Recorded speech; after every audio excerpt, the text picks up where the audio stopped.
As I reached out to touch it, my hand slipped, and I accidentally knocked off a piece of the stone. To my shock, the stone crumbled away. You're watching a creepy tale from the Sus Box. Drop us a like and subscribe to our channel for more sus tales. I had always been fascinated by ancient artifacts and the mysteries that surrounded them. So when I heard about the stoneheads of Easter Island, I knew I had to see them for myself. It took months of planning and saving, but finally I was on my way. After a long and tiring flight, I felt a sense of excitement as soon as I stepped off of the plane. I spent my first few days on the island, exploring the local markets, sampling the cuisine, and getting to know some friendly locals. But I truly understood their power when I saw the stoneheads in person. They were majestic and awe-inspiring, standing tall and proud in the midst of the island's rugged landscape. As a tourist, I had spent my days exploring the island's famous stoneheads, trying to uncover the secrets they held. I spent hours walking among the statues, admiring the intricate carvings, and trying to piece together the story of their creation. At night, when the crowds had left and the island was shrouded in darkness, I felt a strange pull towards the statues. I would sneak out of my hotel room and make my way to the nearest statue, feeling like it was calling out to me. That night, I stood in front of one of the larger statues, one that seemed to tower over me with a brooding presence. A feeling of dread creeping up my spine. I felt like I was being watched, like the statue was alive and aware of my presence.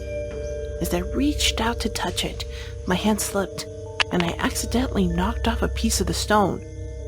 To my shock, the stone crumbled away, revealing a strange material inside that felt like bone. I started to dig, my curiosity getting the better of me, and soon I had uncovered an entire skeleton buried inside the statue. As I continued digging around the statue's base, my shovel suddenly struck something hard. Curious, I scraped away the dirt and found what appeared to be a small crevice in the statue's surface. I reached in and felt around, and my fingers brushed against something smooth and hard. I dug deeper and soon uncovered a small, hidden chamber within the statue. Inside, I found an ancient scroll, written in a language I did not recognize. The scroll appeared made of a parchment I had never seen before, and the writing was etched into the material with a strange glowing ink. Couldn't believe my luck. Here I was, standing in front of the greatest mysteries of the ancient world, and I was uncovering secrets that had been hidden for centuries. I spent hours each night studying the scripture, trying to piece together its story. As I studied the script, I felt a strange energy emanating, as if the words were alive and pulsing with some hidden power. The more I read, the more I realized that the scroll was part of an ancient Rapa Nui legend, recounting how the Rapa Nui people had turned the giants into statues with their magic power. According to the legend, the giants were once living beings, powerful creatures that roamed the earth long before the arrival of the Rapa Nui people. But as the Rapa Nui grew in power and number, they began to fear the giants and saw them as a threat to their way of life. The Rapa Nui decided to use their magic to turn the giants into stone, so they could never pose a threat again. They believed that they were protecting themselves and their way of life from harm by doing so.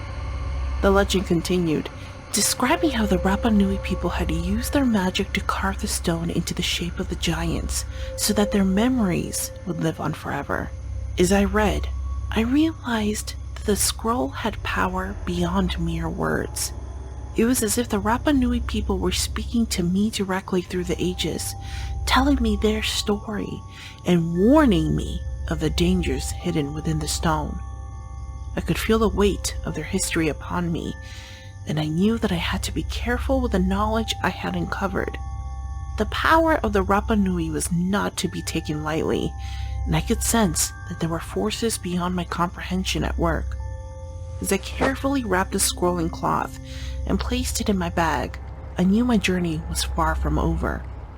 The secrets of the Rapa Nui were too great to be contained within the confines of the island, and I could feel their energy pulsing through me, urging me to continue my quest for knowledge. And so, I set out, leaving the island behind, but carrying with me the power and wisdom of the Rapa Nui. As I traveled, I knew that the secrets of the stoneheads of Easter Island were only the beginning, and that other mysteries were waiting to be uncovered in the ancient ruins of the world. Thank you for joining us today for another sus story. What do you think is the secrets of the stoneheads of Easter Island? Let us know in the comments below. Drop us a like and don't forget to subscribe to our channel to stay in touch with us for more sus stories.